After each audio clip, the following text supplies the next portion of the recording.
Bien-aimés frères et sœurs, vous connaîtrez la vérité et la vérité vous affranchira. Ça, c'est pas moi qui le dis, c'est la Bible qui le dit. Mais moi, je vous dis mieux. Vous connaîtrez la vérité historique, notamment celle de vos ancêtres kémites, et vous aurez une vision globale de ce que c'est que la vraie souveraineté politique. J'ajoute, vous reviendrez à la spiritualité africaine ancestrale et vous comprendrez les enjeux de l'indépendance économique. Et pour terminer, vous accepterez votre identité culturelle kémite et vous obtiendrez deux choses. La première, c'est la paix. La seconde, c'est le développement, à une condition. L'unité de toute l'Afrique noire, l'unité de tous les Noirs du monde entier. Otep à tous, bienvenue sur la chaîne des panafricanistes par essence, par conviction et par excellence, celle des citoyens kémites, par nécessité et obligation de combat. Nous sommes une chaîne qui n'est guidée que par nos ancêtres et rien que par les ancêtres qui appartiennent à l'égrégore du monde noir. Par conséquent, nous ne croyons en aucun Dieu venu de l'étranger. Toutefois, cette vidéo n'est aucunement destinée à inciter à la haine ou à la violence, car nous menons un combat qui est d'abord et avant tout spirituel, intellectuel et démocratique. Ensuite, il est politique, géopolitique et géostratégique contre l'impérialisme, le colonialisme, le néocolonialisme et l'endocolonat, qui sont tous qualifiés de crimes contre l'humanité. Nous menons ce combat sur la base du principe fondamental que nous avons hérité de nos ancêtres kémites, qui est celui de la Mahat, c'est-à-dire solidarité, vérité et justice. Vous êtes donc en droit de connaître la vérité et nous avons l'obligation de vous dire la vérité, rien que la vérité, afin que justice soit rendue au continent africain. Et ça, c'est notre modeste contribution dans cette noble lutte en faveur de la souveraineté, la dignité, la solidarité et l'unité africaine. Ça, c'est exactement ce que nous appelons le panafricanisme. Bien-aimés frères et sœurs, aujourd'hui nous allons vous parler, ça va vous surprendre, comme ça m'a surpris moi-même. Le président Denis Sassou Nguesso a dit ces 4 vérités à Emmanuel Macron. C'est incroyable, mais vrai. Le président Denis Sassou Nguesso a accordé l'interview sur Sub Radio de André Berkoff, si je ne me trompe pas, et il a mis Macron à sa place. Mais alors, de façon très subliminale, de façon diplomatique, il a été tranchant et pointu. Il a été clair sur ses positions, sur l'avenir de l'Afrique, sur ce qu'il pense de l'Afrique surtout, et des relations entre la France, l'Union européenne et le continent africain. Le journaliste qui l'interviewait, donc Berkoff lui-même en personne, qui lui pose la question de savoir qu'est-ce qu'il pensait de la colonisation. En tout cas, Sassou Nguesso n'a pas dit que la colonisation est venue nous civiliser.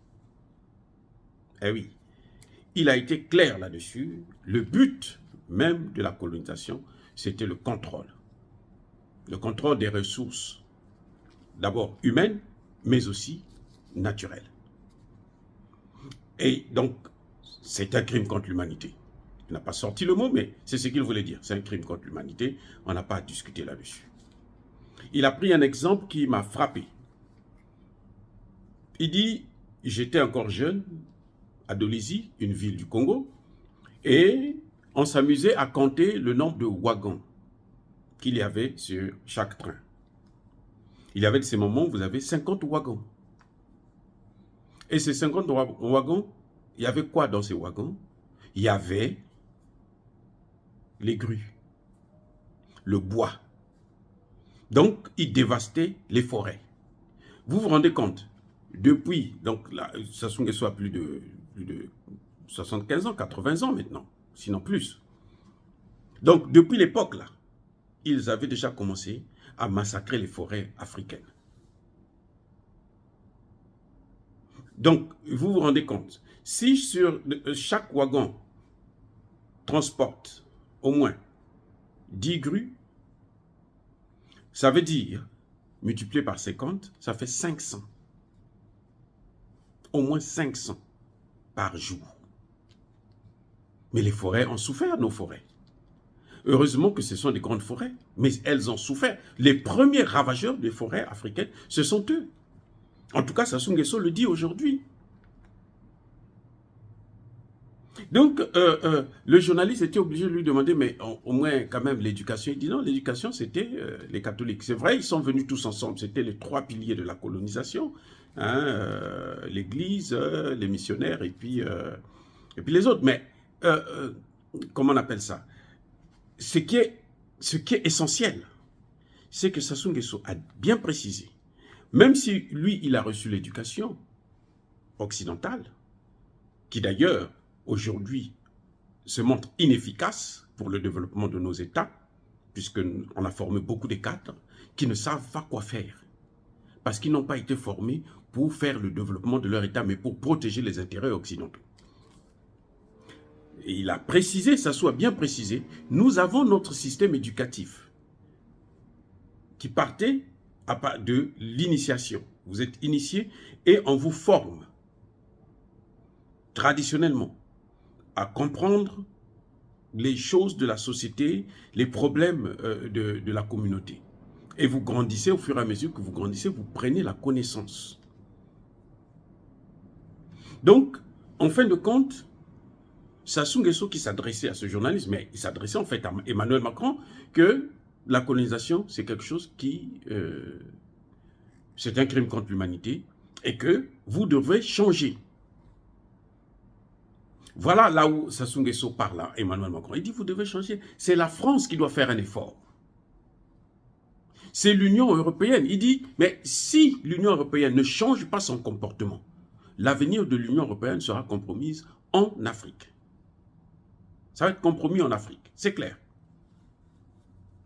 Donc l'Union européenne doit adapter son comportement avec les besoins de l'Afrique, avec la volonté de la jeunesse africaine de ne plus se laisser dominer.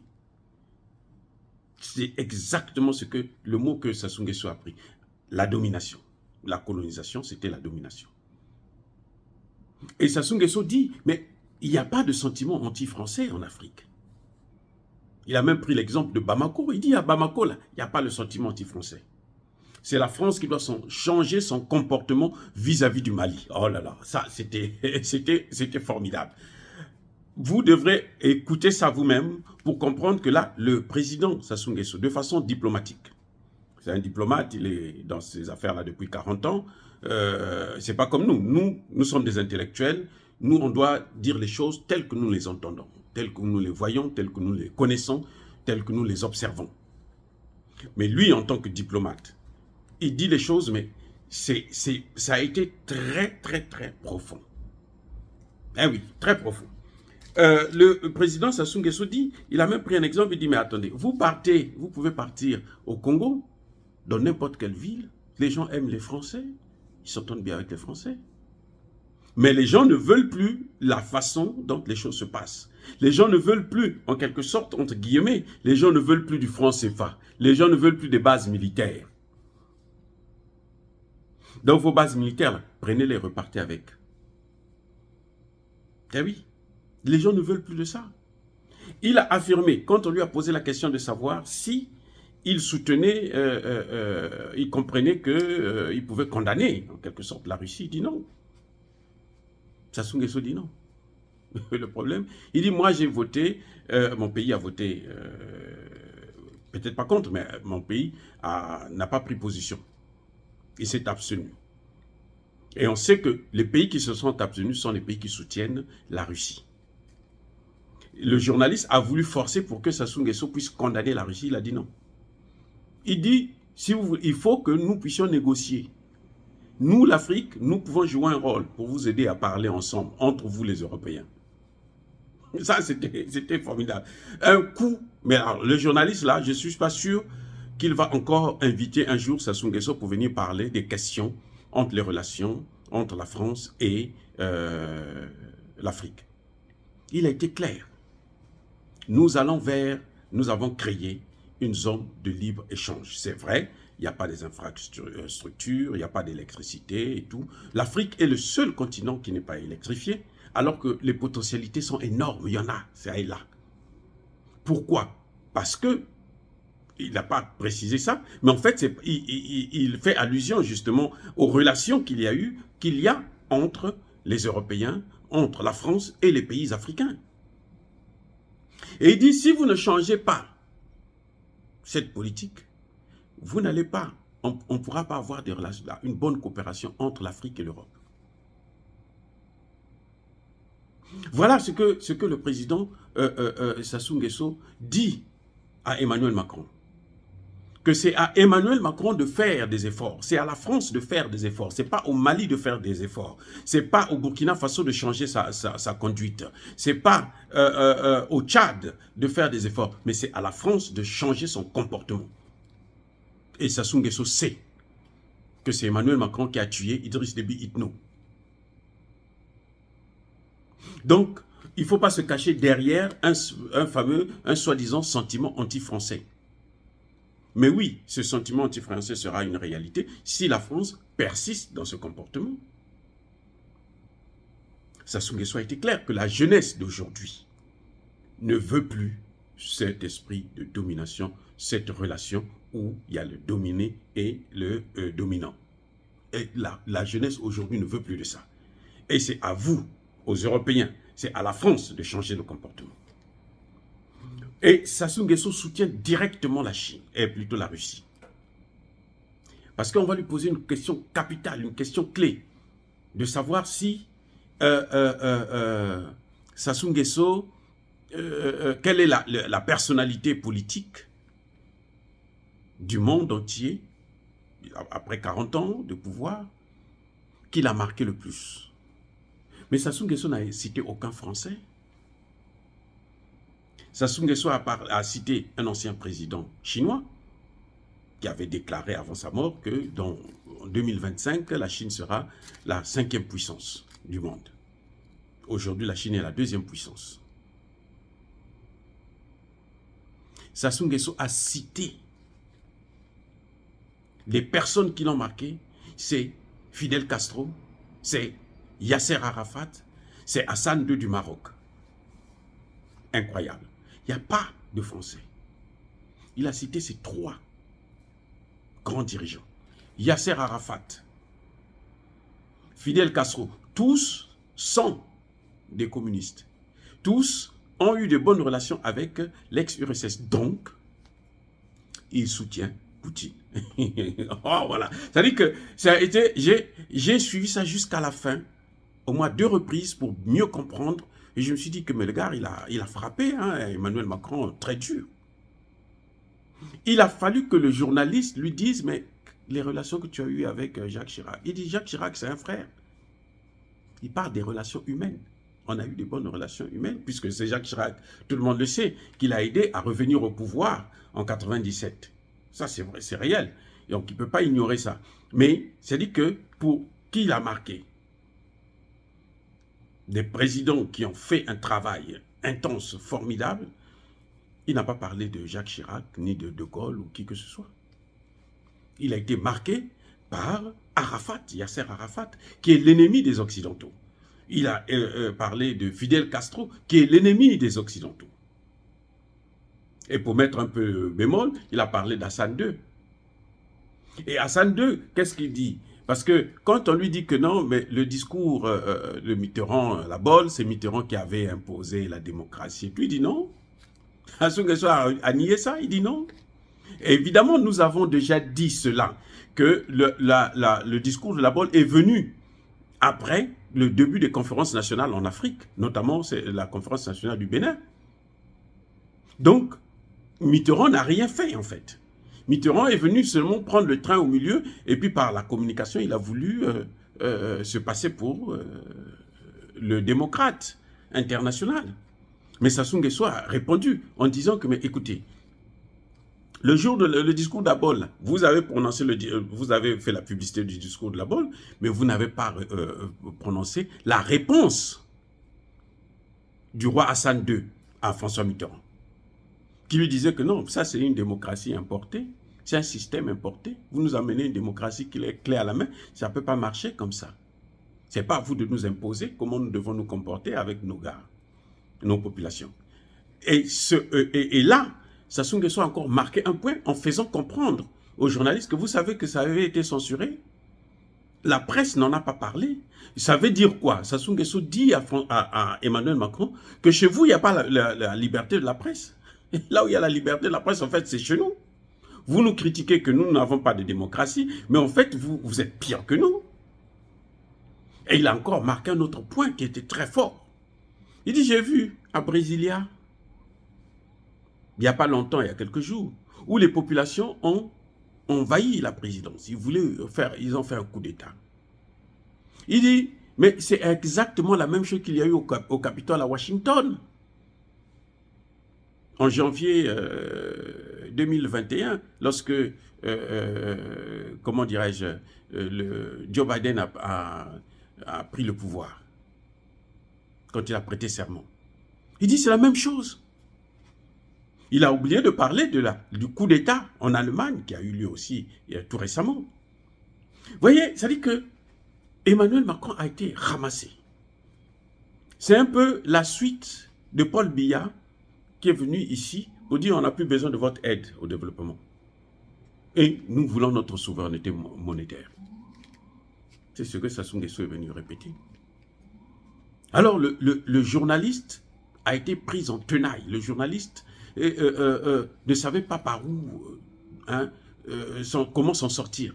Obligé d'essayer de passer dans d'autres choses parce que les vérités étaient trop fortes. Il parle de la corruption. Mais vos pays sont corrompus. Il veut montrer à Sassou Nguesso que nos pays sont corrompus. C'est ce qu'il dit, mais attendez, écoutez, oui, il y a la corruption, mais la corruption est venue avec la mondialisation. La corruption est venue justement avec votre démocratie, avec votre ingérence dans nos affaires, avec la colonisation. Et ça, c'est vrai. Parce qu'il a même précisé ce que nous avions déjà dit à plusieurs reprises dans plusieurs vidéos, où en Afrique, il n'y avait pas de prison. Non. On n'avait pas de prison. En Afrique, jusqu'aujourd'hui, il y a certains villages, quand vous allez, vous n'avez pas besoin de cadenas pour fermer, de clés pour fermer votre porte. Non, vous laissez ça ouvert, personne ne viendra rentrer de toutes les façons. Parce que les gens ont été éduqués, formés pour ne pas toucher la chose qui ne vous appartient pas. Ce sont les Occidentaux qui ont amené ce genre de manière avec leur individualisme pour nous apprendre aussi la corruption. Il dit, ce n'est pas un fait africain, c'est le vôtre, c'est la colonisation qui a amené ça. La colonisation n'est pas venue nous civiliser, non, pas du tout. Ça a été la catastrophe, c'est pour ça d'ailleurs qu'on dit que c'est un crime contre l'humanité. Donc, en tout cas, je dis bravo au président Sassou Nguesso et j'espère maintenant qu'il va passer à des actes plus concrets, c'est-à-dire changer la monnaie congolaise, sortir de la zone CFA et puis commencer à entreprendre, par exemple, nationaliser toutes les entreprises étrangères qui sont sur notre territoire et commencer à transformer les matières premières en Afrique, au Congo, avant de les commercialiser à l'extérieur. C'est ça que j'attends de pied ferme. Mais sinon, la pensée, il faut dire quand même bravo au président, parce que même les jeunes qui sont autour de lui, on n'a jamais vu ni ses ministres, ni un membre important de son gouvernement, le Premier ministre ou quoi, critiquer la France pour ce comportement néocolonial. Dire cela, c'est inciter à la haine ou à la violence. Non, non, non, non. Yaba colère, yaba lembe. Encore une fois, je persiste et je signe. Soyez bénis, abondamment bénis par le Dieu des Kémites. Mais que tous ceux qui persécutent le continent africain, tous ceux qui le déstabilisent, puissent être neutralisés, punis, maudits, écrasés, effacés par le Dieu des Kémites et par nos ancêtres angélisés. Vive l'Afrique éternelle, j'ai dit et j'assume.